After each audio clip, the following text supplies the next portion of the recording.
Bingham running away. They're coming out hot.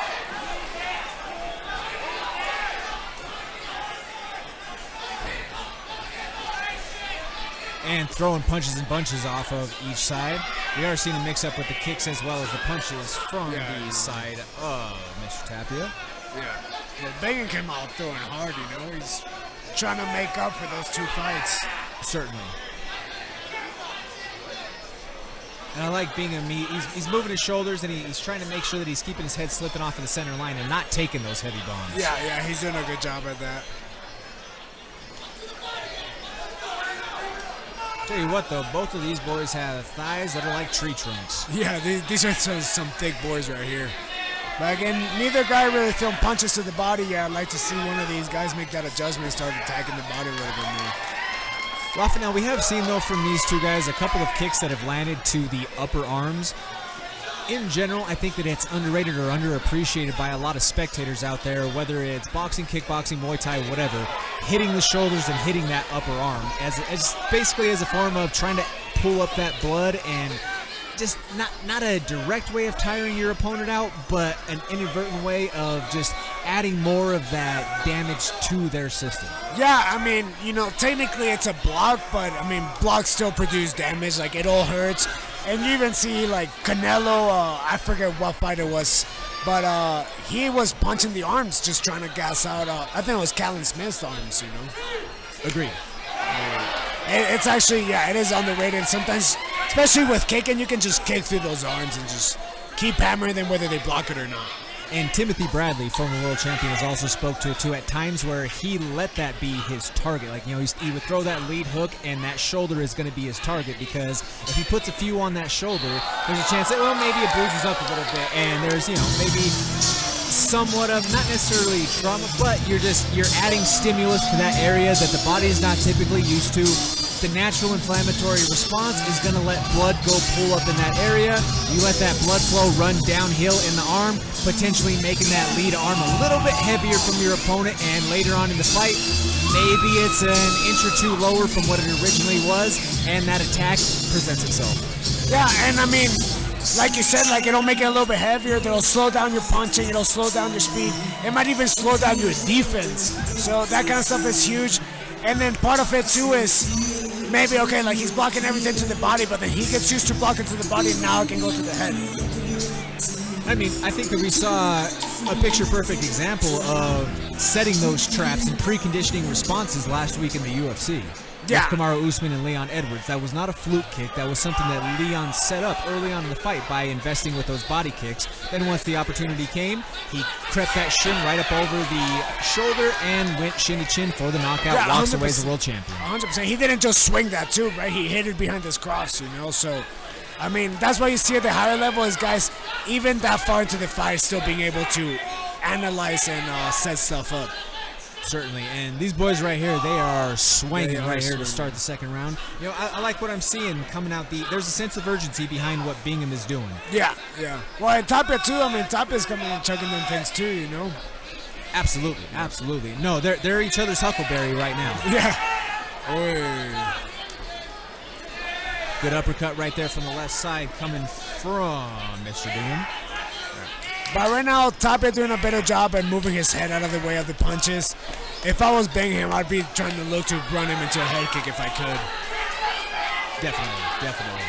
But both guys, again, they're head hunting right now. Switch the levels up a little bit, work something to the base. Oh! Strong head kick right there. Knock the mouthpiece out of the ring.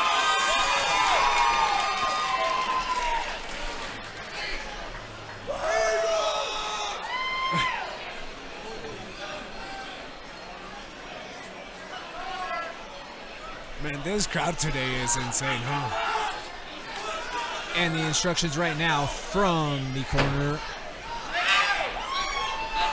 A sense of urgency right now. You have to put the attack on is what Aaron Varel is telling to Adam Bingham. Yeah, and again, that's another little bit of gamesmanship you're seeing there. Technically, they're not supposed to corner in a break like that, but there they are giving some advice to the fighter. Yeah, I mean, as Big John McCarthy himself said, if you're not cheating, you're not trying. Yep, 100%. Wait. It's on the official to make sure that that cornering doesn't happen in those neutral situations. Yeah.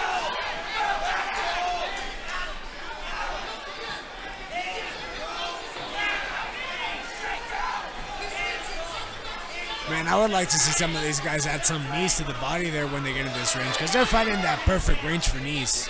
Oh, agreed. But both of these guys are throwing hard, heavy shots. They both throwing a couple of stiff crosses that have landed upon each other. And I think that they're comfortable just standing and banging right now, Rafa. I mean, yeah, they're making an exciting fight out of it for sure. Certainly.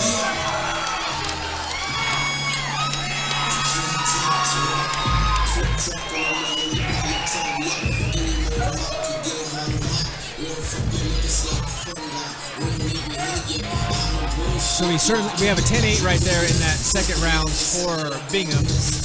Yeah. How do you think that first round went? First round was pretty even, but Pretty Bingham even. did start off hot. Yeah, I kind of think Bingham still won the first round. I think he's ahead right now.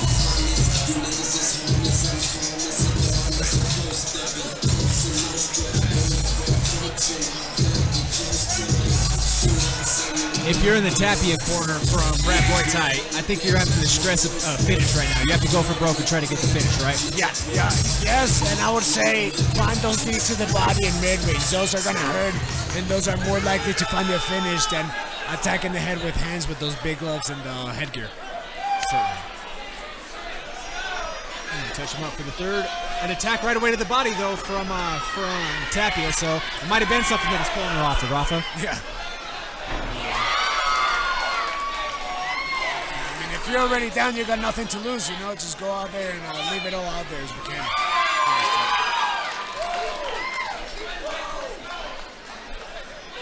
And that was a clean. Doesn't count right there.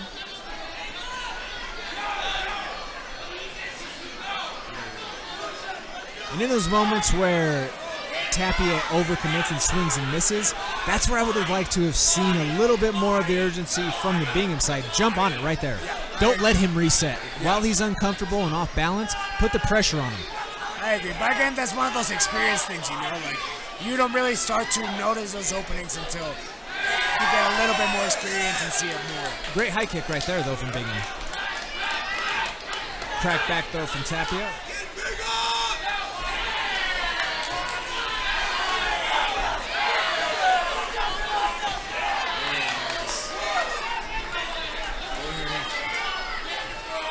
One thing that Tapia's doing nice, though, is when Bingham kicks low, Tapia's right on it and countering right away with it. So his shots are looking a little bit more labored, though. Yeah. Tapia's looking a little bit more labored, and as the waning seconds of this third and final round are going, Bingham is landing at will right now. Now, those kicks are being blocked up top, but he's throwing without much in terms of a resistance, if you will.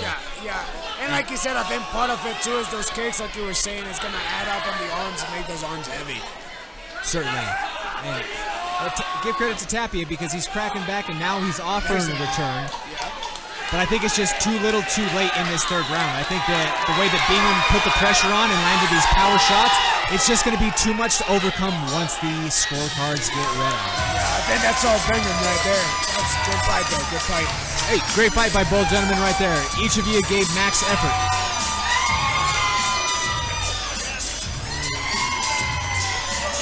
That's a huge thing, right? That max effort. As a fighter, the last thing you want to do is finish the fight and then go back to your locker room still feeling like you could go on a run or something, you know? You want to leave it all out there. You want to be, if you lose but you get to the locker room exhausted, then you still went out there and did your job. Oh, absolutely. And folks at home, it's not uncommon for some of our Muay Thai or kickboxing fights with either Colorado Combat Club or 5280. The guys go to the back and they're in the locker room, and some of them take a nap. Some of them are just laying there for 30 to 45 minutes just because they left every last bit of them in there. And, you know, that's when the full adrenaline dump comes, and it's just, oh no, like, my body is shut down right now. I mean, I've seen it at the professional level, you know, like, that's what you want, you know, you want to be able to leave it all out there. Certainly, and as we await the final scores of this contest here that opened up our sheet of the card, we do also want to say thank you once again to everybody watching along at home.